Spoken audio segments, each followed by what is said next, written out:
الحمد لله نحمده ونستعينه ونستغفره ونعوذ بالله من شرور أنفسنا ومن سيئات أعمالنا من يهده الله فلا مضل له ومن يضلله فلا هادي له وأشهد أن لا إله إلا الله وحده لا شريك له وأشهد أن محمدا عبده ورسوله يا أيها الذين آمنوا اتقوا الله حق تقاته ولا تموتن إلا وأنتم مسلمون يا أيها الناس اتقوا ربكم الذي خلقكم من نفس واحدة وخلق منها زوجها وبث منهما رجالا كثيرا ونساء واتقوا الله الذي تساءلون به والأرحام إن الله كان عليكم رقيبا يا أيها الذين آمنوا اتقوا الله وقولوا قولا سديدا يصلح لكم أعمالكم ويغفر لكم ذنوبكم ومن يطع الله ورسوله فقد فاز فوزا عظيما أما بعد فإن خير الحديث كتاب الله وخير الهدي هدي محمد صلى الله عليه وسلم وشر الأمور محدثاتها وكل محدثة بدعة وكل بدعة ضلالة وكل ضلالة في النار فأعوذ بالله السميع العليم من الشيطان الرجيم بسم الله الرحمن الرحيم قاف والقرآن المجيد بل عجبوا أن جاءهم منذر منهم فقال الكافرون هذا شيء عجيب أإذا متنا وكنا ترابا ذلك رجع بعيد قد علمنا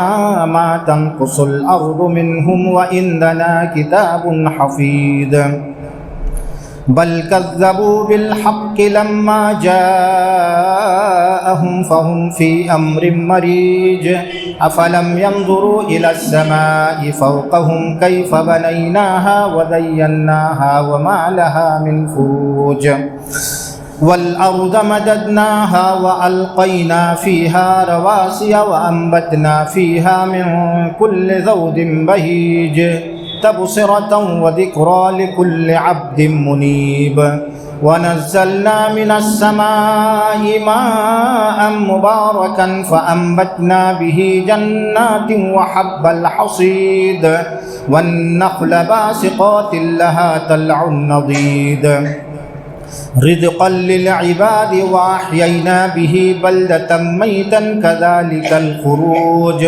كذبت قبلهم قوم نوح وأصحاب الرث وثمود وعاد وفرعون وإخوان لوط وأصحاب الأيكة وقوم تبع كل كذب الرسل فحق وعيد أفعينا بالخلق الأول بل هم في لبث من خلق جديد فأعوذ بالله السميع العليم من الشيطان الرجيم بسم الله الرحمن الرحيم يا أيها الذين آمنوا اتقوا الله ولتنظر نفس ما قدمت لغد واتقوا الله إن الله خبير بما تعملون سورة الحشر سورہ نمبر 59 آیت نمبر 18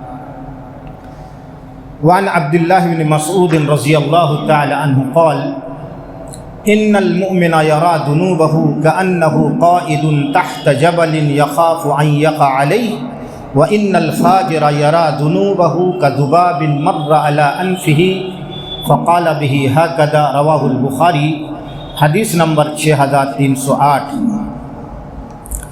سامعین کرام، بزرگ اور دوستو، سب سے پہلے اللہ رب العالمین کی تعریف، حمد و ثنا، کبریائی اور بڑائی اس اللہ وحدہ لا شریک لہ کے لیے ہے جس نے ہمیں اور آپ کو انسان بنایا، عقل و شعور اور دانائی عطا فرمائی۔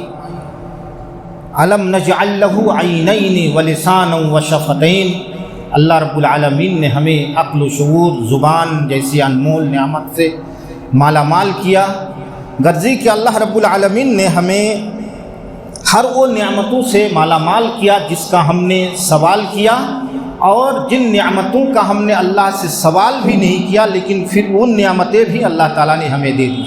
اللہ رب العالمین کلام پاک سورہ ابراہیم سورہ نمبر 14 کے اندر ارشاد فرما رہا ہے وَآتَاكُم مِّن كُلِّ مَا سَأَلْتُمُوهُ وَإِن تَعُدُّوا نِعْمَةَ اللَّهِ لَا تُحْصُوهَا وَآتَاكُم مِّن كُلِّ مَا سَأَلْتُمُوهُ، یعنی انسانوں اللہ تعالیٰ نے تمہاری مانگی ہوئی ہر چیز تمہیں دے دیا ہے۔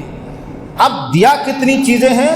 وَإِن تَعُدُّوا نِعْمَةَ اللَّهِ لَا تُحْصُوهَا، اللہ کی دی ہوئی نعمتوں کا اگر شمار کرنا چاہو تم تو تمہارے بس سے یہ باہر کی بات ہے، نہیں کر سکتے۔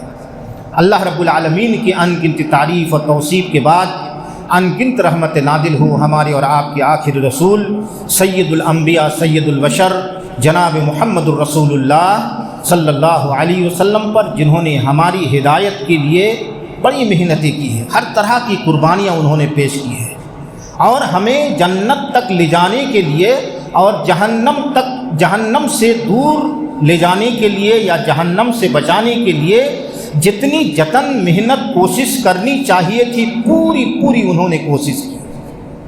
ما ترکت شیئا یقربکم الی اللہ ویبعدکم عن النار الا وامرتکم بہ، یعنی کوئی ایسی چیز نہیں ہے جو تمہیں اللہ سے قریب کرے جہنم سے دور کر دے مگر میں نے اس چیز کا تمہیں حکم دے دیا ہے۔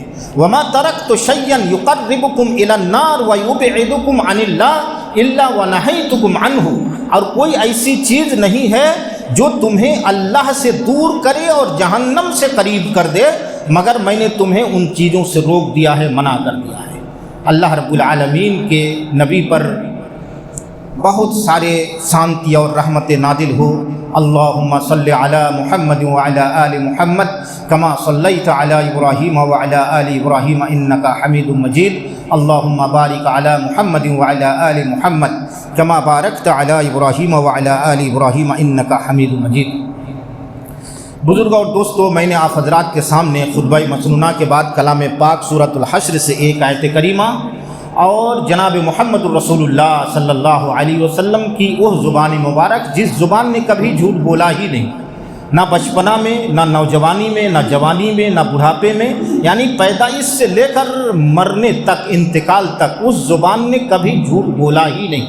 ایسی زبان سے نکلی ہوئی ایک پیاری سی حدیث جسے امام المحدثین سید المحدثین امام بخاری رحمۃ اللہ علیہ نے اپنے صحیح کے اندر جمع کیا ہے۔ ان نصوص کو سامنے رکھتے ہوئے مختصر ٹائم کے اندر چند باتیں کہنے کی کوشش کروں گا۔ اللہ رب العالمین سے میں دعا گو ہوں کہ پروردگار عالم تو مجھے حق بات بولنے اور پھر ہم تمام لوگوں کو ان حق باتوں پر عمل کرنے کی قوت اور توفیق عطا فرمائے۔ بزرگ اور دوستو، ہم جتنے لوگ اس وقت موجود ہیں اس مسجد میں یا اس کے علاوہ جہاں جہاں لوگ موجود ہیں، کوئی ایسا ایک انسان نہیں ہے جو یہ کہہ سکے کہ میں گناہ نہیں کرتا ہوں، میں گناہوں سے پاک ہوں۔ ایسا ہو ہی نہیں سکتا۔ کیوں؟ اس لیے کہ جناب محمد الرسول اللہ صلی اللہ علیہ وسلم نے اپنی زبان مبارک سے یہ فرما دیا ہے۔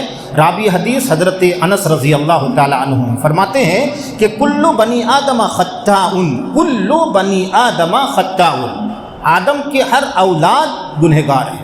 وخیر الخطائین التوابون، گناہ تو ہر کوئی کرے گا، کوئی جان بوجھ کر کرے گا، کوئی انجان میں کر لے گا، کسی سے بڑی غلطی ہوگی، کسی سے چھوٹی ہوگی، کوئی لوگوں کے بیچ میں کرے گا، کوئی تنہائی میں کرے گا، لیکن ہر ایک سے گناہ ہوگا۔ ان گنہگاروں میں سب سے اچھا اللہ کے نزدیک وہ ہے جو گناہ کرنے کے بعد روئے، گڑگڑائے، توبہ استغفار کرے، اپنی غلطی سے اپنے آپ کو دور لے جانے کی ہر جتن اور محنت اور کوشش کرے۔ اس حدیث کو سامنے رکھیے، پھر آگے چلتے ہیں۔ میں نے جو آیت کریمہ آپ حضرات کے سامنے پڑھی تھی وہ سورۃ الحشر کی آیت ہے۔ اللہ رب العالمین مومنوں کو مخاطب کر کے کہہ رہا، عام انسانوں کو نہیں۔ یا ایھا الذین آمنوا اتقوا اللہ، اے ایمان والے اللہ سے ڈرو۔ ایمان والوں کو کہہ رہا کہ ایمان والو تم اللہ سے ڈرو۔ اتقوا اللہ ولتنظر نفس ما قدمت لغد، اور ہر نفس کو غور کرنا چاہیے، منتھن کرنا چاہیے، سوچ بچار کرنا چاہیے۔ کس کے بارے میں؟ کہ اس نے آئندہ زندگی کے لیے کیا آگے رکھا ہے۔ وَلْتَنْظُرْ نَفْسٌ مَا قَدَّمَتْ لِغَدٍ، آئندہ ایک زندگی آنے والی ہے، برزخی زندگی، ایک قیامت کی زندگی۔ اس زندگی کے لیے تیاری کیا کیا ہے اس بارے میں منتھن کرنا چاہیے۔ لیکن ہم عموماً اس دنیا کے بارے میں منتھن نہیں کرتے ہیں. ہم کتنا ڈپوزٹ دنیاوی زندگی کے لیے کیا کیا کرنا ہے، کیا نہیں کرنا ہے، سوتے اٹھتے بیٹھتے ہر ایک وقت ہم اسی بارے میں منتھن کرتے ہیں. لیکن اللہ کیا کہہ رہا ہے؟ وَلْتَنْظُرْ نَفْسٌ مَّا قَدَّمَتْ لِغَدٍ. پھر اللہ تعالیٰ اسی آیت کریمہ میں ریپیٹ کر رہا ہے وَاتَّقُوا اللَّهَ، ڈرو اللہ رب العالمین سے. کیوں؟ ان اللہ خبیر بما تعملون، اس لیے کہ اللہ رب العالمین تمہارے ہر ایکٹیویٹیز کے بارے میں باخبر ہے. ہر کام جو تم کر رہے ہو اس کو اللہ تعالیٰ جانتا ہے. تمہاری آنکھیں پلک جھپکتی ہیں کیوں؟ تو بھی اللہ جانتا ہے. دلوں میں دھڑکنیں پیدا ہو رہی ہے تو کیوں؟ اللہ جانتا ہے. تمہارا قدم اٹھتا ہے تو کیوں؟ اللہ جانتا ہے. اللہ رب العالمین کہہ رہا ہے واتقوا اللہ ان اللہ خبیر بما تعملون. اللہ رب العالمین تمہارے ہر کام کے بارے میں اللہ تعالیٰ باخبر ہے، تم اللہ سے ڈرو. اس آیت کریمہ کے بعد میں نے آپ حضرات کے سامنے ایک حدیث پڑھی تھی. حدیث پڑھ کے میں بچار فیصلہ کرنا آپ کے اوپر چھوڑوں گا. حدیث سماپت فرمائیے. حضرت عبداللہ بن مسعود رضی اللہ تعالیٰ عنہ، مشہور صحابی، متقدمین صحابی، فرماتے ہیں کہ ان المؤمن یرا ذنوبہ کأنہ قائد تحت جبل یخاف ان یقع علیہ. کہ مومن انسان کون ہے؟ جیسے ہم سب لوگ ہیں اس مسجد میں، اگر میں بتاؤں کہ میں مومن ہوں، آپ بتائیں گے کہ آپ مومن ہیں. اور مومن کون ہے اس کو جانچنے کے لیے کوئی تھرمامیٹر نہیں ہے کہ بغل میں دبایا اور نکالا تو بتا دے کہ اس میں اتنے ڈگری کا ایمان ہے اور اس میں اتنے ڈگری کا ایمان ہے. ایمان جانچنے اور پرکھنے کا ایک طریقہ اس حدیث رسول جو صحیح بخاری کی حدیث ہے، اس میں حضرت عبداللہ بن مسعود رضی اللہ تعالیٰ عنہ فرماتے ہیں، کیا فرماتے ہیں کہ ان المؤمن یرا ذنوبہ، مومن انسان اگر ہوگا تو کیا کرے گا؟ اپنے گناہ کو وہ دیکھے گا. میں نے پہلے بتا دیا کہ گناہ سب ایک سے ہوتا ہے، ہر ایک سے ہوتا ہے، ہم سے، آپ سے، سب سے. تو مومن جو ہوگا وہ گناہ کو کس طرح دیکھے گا؟ یرا ذنوبہ کأنہ قائد تحت جبل، وہ اس طرح سے دیکھے گا گویا کہ ایک پہاڑ کے نیچے وہ بیٹھا ہے. اب ایک سیکنڈ کے لیے آپ پہاڑ کے نیچے چلے جائیے، اپنے تصورات کی دنیا میں پہاڑ کے نیچے بیٹھے ہیں. یخاف ان یقع علیہ، اور وہ پہاڑ کے بڑے بڑے بولڈر جو ہے اس کے اوپر گرنے والا ہو. اب جو انسان نیچے بیٹھا ہے، اب پہاڑ نہیں جا پا رہے تو یہی سمجھ لیجئے کہ اس مسجد کے اندر بیٹھے ہیں. مسجد کی چھت گر رہی ہے، چھٹک چھٹک کے اس کے پلاسٹر ہے، چھڑ ہے، سریا ہے، سب گر رہا ہے. اب اس کے نیچے کوئی آدمی اگر بیٹھا ہو تو اس انسان کی کیفیت کیسی رہے گی؟ کیا وہ اطمینان سے بیٹھ سکتا ہے؟ نہیں بیٹھ پائے گا. وہ تو ڈرے گا. اللہ رب العالمین اگر یہ پہاڑ یا یہ چھت ہمارے اوپر گر جائے تو میں تو ٹوٹ پھوٹ جاؤں گا، میری ہڈیاں چور چور ہو جائیں گی، میں ریزہ ریزہ ہو جاؤں گا. وہ مارے ڈر کے اس کے دلوں کے اندر کپ کپی سی طاری ہو جائے گی، پیروں کے اندر زلزلہ سی کی کیفیت طاری ہو جائے گی، اور جاڑے کے موسم میں بھی اسے مارے ڈر کے پسینہ پسینہ وہ انسان ہو جائے گا. تو مومن انسان گناہ کرنے کے بعد گناہ کو بعین ہی ایسے ہی تصور کرتا ہے کہ اللہ اگر یہ گناہ لے کر میں مر گیا تو اللہ رب العالمین قبر میں جب ہمیں عذاب دیا جائے گا اللہ مجھ سے برداشت نہیں ہوگا. اللہ اگر یہ گناہ لے کر میں مر گیا تو قبر جب ہمیں دبوچے گی تو اللہ تعالی ہماری ہڈی پسلیاں ٹوٹ ٹوٹ جائیں گی، اللہ مجھ سے برداشت نہیں ہوگا. اللہ اگر یہ گناہ لے کر میں مر گیا تو میدان محشر میں فرشتے ہمیں پیر پکڑ کے منہ کے بل گھسیٹ کے جہنم داخل کر دے گا، اللہ مجھ سے برداشت نہیں ہوگا. اگر یہ گناہ لے کر میں مر گیا تو میدان محشر کی ہولناکیوں کو اللہ میں برداشت نہیں کر پاؤں گا. یہ گناہ لے کر یہ تصور کرتا ہے جیسے کہ ایک پہاڑ کے نیچے بیٹھنے والا انسان پہاڑ کے گرنے سے جس طرح خوف پیدا ہوگا، مومن انسان گناہ کرنے کے بعد گناہ کے آنے والے متوقع عذاب سے اسی طرح وہ بے چین اور پریشان ہو جاتا ہے. کب تک؟ جب تک پہاڑ کے نیچے بیٹھنے والا انسان دور نہ ہٹ جائے اس وقت تک وہ اطمینان نہیں پائے گا. اور مومن اگر ہوگا تو گناہ کرنے کے بعد جب تک گناہوں سے اپنے آپ کو پاک کرا نہیں لے گا، رو کر گڑ گڑا کر تذلل کر کے انکساری کر کے آنسو بہا کر سجدہ کر کے جب تک اسے یہ اطمینان نہ ہو جائے کہ شاید میرا رب یہ گناہ میرا معاف کر دیا ہوگا، اس وقت تک وہ اطمینان کی سانس نہیں لے سکتا ہے. چین اور امن کے ساتھ وہ کہیں بیٹھ نہیں سکتا ہے، وہ بے چین رہے گا. یہ مومن کی پہچان اس حدیث میں بتلائی گئی. اگر ہم گناہ کرنے کے بعد یہی کیفیت ہوتی ہے تو یقیناً ہم مومن ہیں. اگر فجر کی جماعت ہم نے چھوڑا پھر اللہ سے رویا گڑ گڑایا تو یقیناً ہم مومن ہیں۔ اگر ہم نے ماں باپ کی نافرمانی کی اور پھر اللہ سے کے سامنے رویا گڑ گڑایا، ان کے سامنے معافی طلبی کی تو ہم مومن ہیں۔ اگر ہم نے سود کھایا اور اس گناہ سے ہم نے ڈرا، اللہ کے سامنے رویا گڑ گڑایا تو ہم مومن ہیں۔ اور اگر ہم نے کسی کی بےایمانی کی، بےایمانی کرنے کے بعد اس انسان کے ساتھ جا کر ہاتھ پکڑ کے ان کے ساتھ معاملہ رفع دفع کیا تو ہم مومن ہیں۔ یعنی گناہ کرنے کے بعد اگر ہم نے رویا گڑ گڑایا تو ہم مومن ہیں، اور اگر نہیں تو اسی حدیث میں کیا فرماتے حضرت عبداللہ بن مسعود، وَإِنَّ الْفَاجِرَ يَرَى ذُنُوبَهُ كَذُبَابٍ مَرَّ عَلَىٰ أَنْفِهِ۔ اور اگر مومن نہیں ہوگا تو فاسق اور اگر فاجر ہوگا وہ تو کیا کرے گا؟ وہ گناہ کرے گا، بڑا بڑا گناہ، اتنا بڑا بڑا گناہ جو مہلک گناہوں میں سے ہے، ماں باپ کی نافرمانی کرنا، شرک کرنا، بدعت کرنا، سود کھانا، بےایمانی کرنا اور اس طرح چغلی کرنا وغیرہ وغیرہ، بڑے بڑے جرائم وہ کرتے رہیں گے، انجام دیتے رہیں گے۔ لیکن وہ کیسے سمجھیں گے؟ کذباب مر علی انفہ، جیسے ناک پر کوئی مکھی بیٹھتی ہے اور سر ہلایا اسے یا ہاتھ ہلایا، مکھی اڑ گئی۔ تو بڑے بڑے گناہوں کو وہ کریں گے اور ہینٹ سمجھیں گے، ارے یہ گناہ کر لیا تو معافی کرا لوں گا، ارے یہ گناہ تو ایسا ہے، کسی کے حقوق ہم نے غصب کر لیا ہے پھر بھی ہم نہیں ڈریں گے۔ یعنی بڑے بڑے گناہوں کو انجام دینے کے بعد بھی ہمارے پیروں میں جنبش نہیں آئے گی، ہمارے دلوں میں دھڑکنیں پیدا نہیں ہوں گی، قبر کے عذاب سے ہم ڈریں گے نہیں، میدان محشر کے عذاب سے ہمیں کپکپی طاری نہیں ہوگی، بلکہ ہماری زندگی جیسے پہلے تھی گناہ کرنے کے بعد بھی ویسے ہی زندگی گزرے گی۔ اسی وجہ سے حضرت انس رضی اللہ تعالیٰ عنہ نے فرمایا تھا، انکم لتعملون اعمالا ہی ادق فی اعینکم من الشعر، تم لوگ ایسے بڑے بڑے جرائم انجام دو گے، بڑے بڑے گناہوں کو انجام دو گے، اور تم کیا سمجھو گے؟ فی اعینکم من الشعر، تم بال سے اس کو چھوٹا سمجھو گے، بال برابر نہیں سمجھو گے اس گناہ کو، لیکن انہی گناہوں کو وَإِنَّ كُنَّا نَعُدُّهُ عَلَىٰ عَهْدِ رَسُولِ اللَّهِ صلی اللہ علیہ وسلم من المؤبقات، ان گناہوں کو ہم نبی کے زمانے میں کرنے کے بعد ڈرتے تھے، ہلاک کرنے والا گناہ سمجھتے تھے، ہمارے دلوں میں کپکپی طاری ہو جاتی تھی، ہم تصور نہیں کر سکتے تھے کہ یہ گناہ کرنے کے بعد اطمینان کے ساتھ ہم بیٹھ جائیں، اور تم ان گناہوں کو کرتے ہو اور کرنے کے بعد ان گناہوں کو بال برابر نہیں سمجھتے۔ یہ مومن کی پہچان، یہ فاسق اور فاجر کی پہچان۔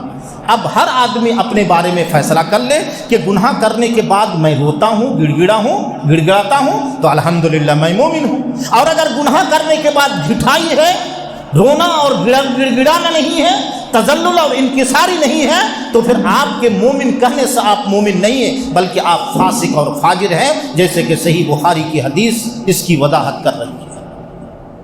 اب گناہ ہم بھی کر رہے ہیں اور بھی لوگوں سے گناہ ہوتے تھے۔ ایک دو مثال دے دیں کہ وہ لوگ بھی گناہ کر کے کیا کرتے تھے۔ حضرت آدم کا نام سنا ہوگا۔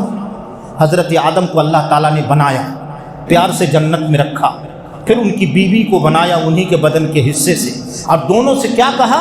یا آدم اسکن انت وزوجک الجنت وکلا منہا رغدا حیث شئتما فلا تقربا ہذہ الشجرۃ فتکونا من الظالمین۔ اے آدم، آپ اور آپ کی بیوی جنت میں رہیے، کھائیے پیئے، جو کچھ کرنا ہے مرضی کیجئے، لیکن گناہ مت کیجئے گا۔ فلا تقربا ہذہ الشجرۃ، اس درخت کے قریب مت جائیے گا۔ بہرحال فأضلہما الشیطان، شیطان نے دونوں کو بہکایا، وہ کامیاب ہوا، ان دونوں سے گناہ ہو گیا۔ گناہ ہوا نا، گناہ ہو گیا، اب اس کو دماغ میں رکھیے۔ اللہ تعالیٰ نے ان کو دنیا میں بھیج دیا، وہ رونا گڑ گڑانا شروع کر دیا، تذلل انکساری شروع کر دیا، لمبی مدت تک اس گناہ کو معاف کرنے کے لیے سجدے پر سجدہ کرتے رہے، روتے رہے، گڑ گڑاتے رہے، ایک گناہ کیا تھا اور اس گناہ کے لیے رونا گڑ گڑانا شروع کر دیا۔ الحمدللہ ان کے گناہ کو اللہ تعالیٰ معاف کرتے ہیں۔ کیسے؟ اللہ رب العالمین نے کہا کہ آدم، میں تمہیں ایک دعا بتلاتا ہوں، اس دعا کو پڑھ کے تم میرے سامنے تذلل انکساری کرو، استغفار کرو، میں تمہارے گناہوں کو معاف کر دوں گا۔ اللہ رب العالمین نے وہ دعا ان کو سکھائی تھی، اور وہ دعا اتنی پیاری دعا تھی کہ اللہ تعالیٰ نے کلام پاک سورۃ الاعراف سورہ نمبر 7 آیت نمبر 23 کے اندر اس دعا کا تذکرہ فرما دیا ہے۔ کون سی دعا تھی؟ ربنا ظلمنا انفسنا وان لم تغفر لنا وترحمنا لنكونن من الخاسرین۔ ربنا ظلمنا انفسنا، اللہ ہم نے اپنے نفس کے اوپر ظلم کیا ہے۔ وَإِن لَّمْ تَغْفِرْ لَنَا، پروردگار عالم اگر تو ہمیں معاف نہ کرے، وَتَرْحَمْنَا، ہم تو ہمارے اوپر رحم نہ کریں، لَنَكُونَنَّ مِنَ الْخَاسِرِينَ، تو ہم گھاٹا اٹھانے والوں میں سے ہو جائیں گے۔ ایک گناہ انہوں نے کیا تھا، گناہ کرنے کے بعد رونا گڑ گڑانا شروع کر دیا، اور اسی جنت میں ایک گناہ اور ایک شخص نے کیا تھا۔ فرق ذرا سا دیکھ لیجئے، گناہ اور ایک شخص نے کس نے کیا تھا؟ ابلیس نے۔ کس طرح سے؟ وَإِذْ قُلْنَا لِلْمَلَائِكَةِ اسْجُدُوا لِآدَمَ فَسَجَدُوا إِلَّا إِبْلِيسَ، ہم نے فرشتوں سے کہا کہ آدم کو سجدہ کرو، تمام فرشتوں نے سجدہ کیا، ابلیس نے نہیں کیا۔ اس نے سجدہ نہ کر کے گناہ کیا، اور حضرت آدم نے پھل کھا کر کے گناہ کیا۔ گناہ دونوں نے کیا۔ فرق ذرا سا دیکھیے کہ وہ گناہ کرنے کے بعد رونا گڑ گڑانا شروع کر دیے، اور یہ گناہ کرنے کے بعد اترانا شروع کر دیا، باطل دلیل دینا شروع کر دیا۔ خلقتنی من نار وخلقتہ من طین، اللہ تو نے مجھے آگ سے بنایا ہے اور آدم کو مٹی سے پیدا کیا ہے۔ مٹی نیچے جاتی ہے، آگ اوپر جاتی ہے، اوپر جانے والی چیز نیچے جانے والی چیز کو کیسے سجدہ کرے؟ کم وقت اگر اکڑ نہ دکھایا ہوتا، اگر غلطی کو مان لیا ہوتا تو اللہ تعالیٰ اسے بھی معاف کر دیتا، لیکن غلطی کرنے کے بعد چوری پھر سینہ دوری، اکڑ دکھایا، اللہ تعالیٰ نے اس کو مردود قرار دے دیا، جہنم اس کی قسمت بن گئی، جنت اس کے لیے حرام ہو گیا، اور قیامت تک وہ ملعون رہا۔ اب فرق سمجھ میں آیا؟ ہمارے معاشرے میں بھی اگر کوئی گناہ کرنے کے بعد روتا اور گڑ گڑاتا ہے، معافی تلافی کرتا ہے، تو یقین جانیے وہ حضرت آدم کو ماننے والا ہے، ان کے پیروکار ہے، ان کے طریقے پر چلنے والا ہے۔ اور اگر کوئی غلطی کرنے کے بعد اکڑ دکھاتا ہے، غلط اور باطل دلیل دیتا ہے، چوری پھر سینہ دوری کرتا ہے، تو نبیوں کے طریقے پر چلنے والا نہیں، بلکہ وہ آئیڈیل ابلیس کو مانتا ہے، جس ابلیس نے گناہ کرنے کے بعد اکڑ دکھائی تھی۔ فرق سمجھ میں آیا؟ مومن غلطی کرنے کے بعد اکڑ نہیں دکھاتا ہے، اور اکڑ کون دکھاتا ہے؟ ابلیس اور اس کا پیروکار، وہ اکڑ دکھاتا ہے، گناہ کرے گا پھر اکڑ دکھائے گا، اپنے آقا اور اپنے یعنی جو مالک ہے اس سے وہ سیکھا ہوگا، اور کون؟ وہ ہے ابلیس۔ اور گناہ دیکھیں گے، حضرت یونس علیہ السلام کا نام سنا تھا نا، بہت بڑے نبی، کتنی بڑی غلطی ہوئی تھی، ایک چھوٹی سی غلطی، وہ بھی اجتہادی غلطی، اللہ کے حکم آنے سے پہلے بستی چھوڑ کر نکل گئے۔ اللہ رب العالمین نے انہیں عبرت یا ان کو سبق سکھانے کے لیے اس کشتی پہ سوار ہوتے ہیں، کشتی ہچکولے کھانے لگتی ہے، قرآن دازہ ہوتی ہے، انہی کا نام آتا ہے، بہرحال یہ سمندر میں چھلانگ لگاتے ہیں۔ اللہ تعالیٰ نے حکم دے رکھا تھا، مچھلی انہیں نگل لیتی ہے اور سمندر کی اتاہ گہرائی میں چلی جاتی ہے۔ گناہ کرنے کے بعد ان کو احساس ہو گیا کہ غلطی ہم سے ہو گئی۔ سمندر کی اتاہ گہرائی میں وَنَادَا فِي الظُّلُمَاتِ، انہوں نے ایک دعا کی تھی، اللہ تعالیٰ نے ان کو سکھائی تھی کہ یونس اگر تمہیں اس مصیبت سے بچنا ہے تو تمہیں توبہ کرنا ہوگا۔ اور اللہ تعالیٰ نے ان کو ایک دعا سکھائی تھی، وہ دعا اتنی پیاری دعا تھی کہ اللہ رب العالمین نے کلام پاک سورۃ الانبیاء سورہ نمبر 21 کے اندر اس آیت کریمہ کو واضح کر دیا ہے۔ کیا دعا کی تھی؟ لا الہ الا انت سبحانک انی کنت من الظالمین، لا الہ الا انت، اللہ تیرے علاوہ کوئی معبود نہیں، تو ہی ہے معبود حقیقی، سبحانکا، تو ہر طرح کے عیوب اور نقائص سے پاک ہے، انی کنت من الظالمین، اللہ ہم نے اپنے اوپر ظلم کیا ہے، اللہ تعالیٰ تو ہمیں معاف کر۔ دیکھیے ایک غلطی ہوئی، سمندر کی اتاہ گہرائی سے رب کے سامنے تذلل اور انکساری کرتے ہیں، اللہ رب العالمین نے انہیں معاف کر دیا۔ اور جناب محمد الرسول اللہ صلی اللہ علیہ وسلم جو گناہوں سے بالکل پاک اور صاف ہیں، انا فتحنا لک فتحا مبینا لیغفر لک اللہ ما تقدم من ذنبک وما تأخر، اگلا پچھلا گناہ سب معاف، دودھ کے دھلے ہوئے انسان۔ وہ کیا فرماتے ہیں؟ حضرت ابو ہریرہ رضی اللہ تعالیٰ عنہ راوی حدیث ہے، فرماتے ہیں واللہ لا استغفر اللہ واتوب الیہ فی اليوم اکثر من 70 مرۃ، کوئی ایسا دن نہیں ہے جس دن میں 70 مرتبہ سے زیادہ اللہ کے سامنے روتا اور گڑ گڑاتا نہیں ہوں، توبہ استغفار نہیں کرتا ہوں، کوئی ایسا دن نہیں ہے۔ دوسری روایت میں 100 مرتبہ کا تذکرہ آتا، یہ ہے جناب محمد الرسول صلی اللہ علیہ وسلم۔ 2 منٹ بچا ہے، ایک حدیث پڑھ کے ختم کروں گا۔ آپ دماغ میں لا سکتے ہیں کہ مولانا صاحب جن لوگوں کا آپ نے تذکرہ کیا وہ تو نبی ہیں، حضرت آدم نبی ہیں، حضرت یونس نبی ہیں، حضرت کیا کہتے ہیں ہم جناب محمد الرسول اللہ صلی اللہ علیہ وسلم نبی ہیں۔ نبی کے علاوہ بھی سن لیجیے، حضرت عمران ابن حسین رضی اللہ تعالیٰ عنہ راوی حدیث ہیں، صحیح مسلم کی روایت، کیا فرماتے ہیں کہ ان امرأۃ من جہینۃ اتت نبی اللہ صلی اللہ علیہ وسلم وہی حبلی من الزنا۔ ایک خاتون جہینہ قبیلہ کی، اس سے غلطی ہو جاتی ہے، نبی کریم صلی اللہ علیہ وسلم کے پاس خود ہی دوڑ کے آتی ہے، کوئی انٹیلیجنس ان کے پیچھے نہیں لگائی گئی تھی، کوئی پولیس نہیں لگایا گیا تھا، کوئی پکڑ کے لائی، ایسا کوئی نہیں، غلطی ہونے کے بعد خود بخود نبی کے دربار میں حاضر ہوتی ہیں اور فرماتی ہیں یا نبی اللہ اصبت حدا فاقمہ علی، اللہ کے رسول مجھ سے ایک ایسی غلطی ہو گئی جس پر حد جاری ہے، آپ حد جاری کر دیں۔ فدعا نبی اللہ ولیہ، اللہ کے رسول ان کے گارجین کو بلاتے ہیں اور فرماتے ہیں کہ ان کو لے جاؤ، فَإِذَا وَضَعَتْ فَأْتِنِي بِهَا، اس کے پیٹ میں بچہ ہے، جب بچہ ہو جائے گا تو میرے پاس لانا۔ فرصت مل گئی چور کو، یہاں تو تہاڑ جیل توڑ کر مجرم بھاگ جاتا ہے، یہاں پر جج صاحب خود ہی مجرم کو کہتے کہ جاؤ، 9 مہینہ فرصت مل گئی، ابلیس لعین اپنے ہواری مواری کو اس کے پیچھے لگایا، اس خاتون کے سامنے دنیا کی محبت لا کے ڈال دیا اور کہا کہ تمہارے جرم پر کوئی گواہ نہیں ہے، تم مت جانا، تم مکر جانا، ارے تمہیں سزا یہ ملے گی وغیرہ وغیرہ وغیرہ، ہر طرح سے بہکانے کی کوشش کی، لیکن جب شیطان بہکانے کی کوشش کی، جوتا ان کے منہ پر اس خاتون نے لگایا، 9 مہینے کے بعد پھر حاضر ہو جاتی تھی۔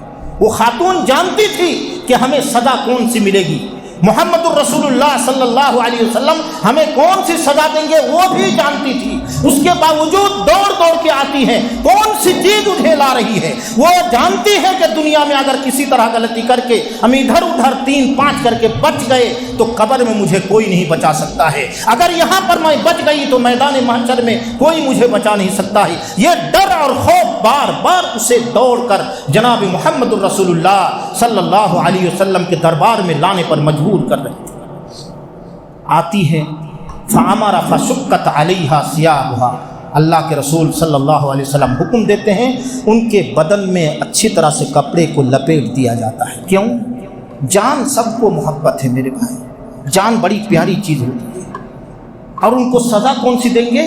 رجم کریں گے، مسلمان لوگ ان کو یہاں تک مٹی میں گاڑ کے اوپر والے حصے میں پتھر مار مار کر ان کی جان لے لیں گے، یہ سزا وہ پہلے سے جانتی تھی، پھر بھی آئی، آپ صلی اللہ علیہ وسلم نے حکم دیا فَأَمَرَ فَشُقَّتْ عَلَيْهَا ثِيَابُهَا، اچھی طرح سے بدن میں کپڑے کو لپیٹ دیا گیا۔ کیوں؟ خاتون ذات ہے، ہاتھ پیر مارے گی، کوئی پتھر یہاں لگے گا، کوئی پتھر یہاں لگے گا، کوئی پتھر آنکھ میں لگے گا، وہ چھٹپٹائے گی، بے عزتی ہو سکتی ہے، بے پردگی ہو سکتی ہے۔ ثم امر فرجمت، پھر اللہ کے رسول صلی اللہ علیہ وسلم نے حکم دیا وہ رجم کر دی گئی۔ فصلی علیہ نبی اللہ صلی اللہ علیہ وسلم، پھر اللہ کے رسول صلی اللہ علیہ وسلم ان کی نماز جنازہ پڑھتے ہیں۔ حضرت عمر فاروق رضی اللہ تعالیٰ عنہ اسی مجلس میں موجود تھے، فرماتے ہیں یا نبی اللہ تصلی علیہ وقد زنت، اللہ کے رسول آپ ان کی نماز جنازہ پڑھیں گے؟ ارے اس نے تو زنا کیا تھا، آپ نے ابھی رجم کیا، آپ کیسے نماز جنازہ پڑھیں گے؟ نبی کا جواب ذرا سا سنیے اور آپ اپنے بارے میں سوچیے اور ان کے بارے میں سوچیے۔ نبی رحمت صلی اللہ علیہ وسلم فرماتے ہیں لقد تابت توبۃ لو قسمت بین 70 من اہل المدینہ لوسعتهم، اللہ کی قسم اس خاتون نے ایک گناہ کرنے کے بعد اتنی مرتبہ رویا، اتنی مرتبہ گڑ گڑایا، گناہ کرنے کے بعد اتنی مرتبہ سجدہ کیا، اتنی مرتبہ آنکھ سے آنسو بہایا کہ اللہ کی قسم اس کی ایک گناہ کے توبہ کو اگر مدینے کے 70 گنہگار لوگوں کو دے دیا جائے تو تمام لوگوں کا گناہ معاف ہو جائے گا۔ پھر آپ صلی اللہ علیہ وسلم نے فرمایا عمر وَهَلْ وَجَدْتَ تَوْبَةً أَفْضَلَ مِنْ أَنْ جَادَتْ بِنَفْسِهَا لِلَّهِ تبارک و تعالی، تم نے اس سے بہترین توبہ دیکھا ہے کہ اس توبہ کی معافی کے لیے اپنی جان کی قربانی اس نے دے دی، اپنے پورے جان کو اللہ کے راہ میں حوالے کر دیا صرف ایک گناہ کو معاف کرانے کے۔ تم نے اس سے بہترین توبہ دیکھی؟ میرے بھائیوں وہ لوگ بھی انسان تھے، ہم بھی انسان ہیں۔ وہ تو خیر القرون کے انسان تھے جن لوگوں کو رضی اللہ عنہ ورضوا عنہ کہا گیا، اللہ ان پر راضی، وہ اللہ سے راضی، جن کو جنتوں کی بشارت دی گئی تھی، ان لوگوں کا یہ حال تھا۔ اور ہم جس زمانے میں جی رہے ہیں، گناہوں پر گناہ ہم کرتے چلے جاتے ہیں لیکن توبہ استغفار نہیں کرتے۔ میرے بھاؤ آئیے، پتہ نہیں کب ہماری موت آ جائے، کب اللہ کی طرف سے بلاوا آ جائے اور پورا نامہ اعمال گناہوں سے لت پت رہے۔ آج ہی سے اللہ کے سامنے ایک عزم اور ارادہ کیجیے کہ کوئی بھی گناہ کریں گے نہیں، اور اگر ہو جائے تو اس گناہ کو نامہ اعمال میں ٹکنے نہیں دیں گے۔ آئیے مسجدوں میں آئیے، رات کی تنہائی میں جب پورا محلہ آپ کا سو جائے، پوری دنیا سوئی رہے، آپ جاگیے، وضو کیجیے، گھر کے کسی کونے میں جائیے، مسجد اگر کھلی ہے تو مسجد کے کسی کنارے میں آئیے اور اس ہستی کے دربار میں آئیے جن کو کبھی بھی نیند نہیں آتی ہے، اونگ نہیں آتی ہے۔ وہ ہستی کون؟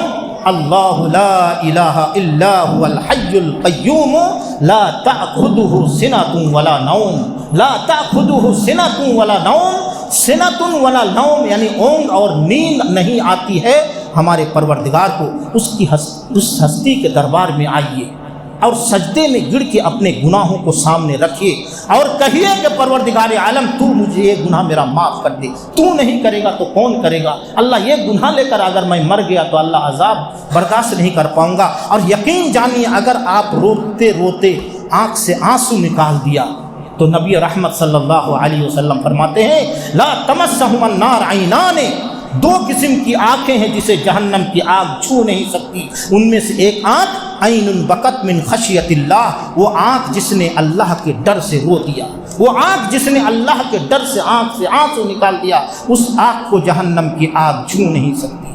آئیے میرے بھائیوں، اللہ کے سامنے آئیے، روئیے، گڑ گڑائیے، اللہ رب العالمین یقیناً آپ کے گناہوں کو معاف کرے گا، تمام گناہوں کو معاف کر دے گا۔ اللہ کو کوئی پریشانی نہیں ہے، تمام گناہوں کو معاف کر کے آپ کو جنت الفردوس میں اعلیٰ مقام دے دے گا۔ اللہ کو کوئی ٹوکنے روکنے والا نہیں ہے۔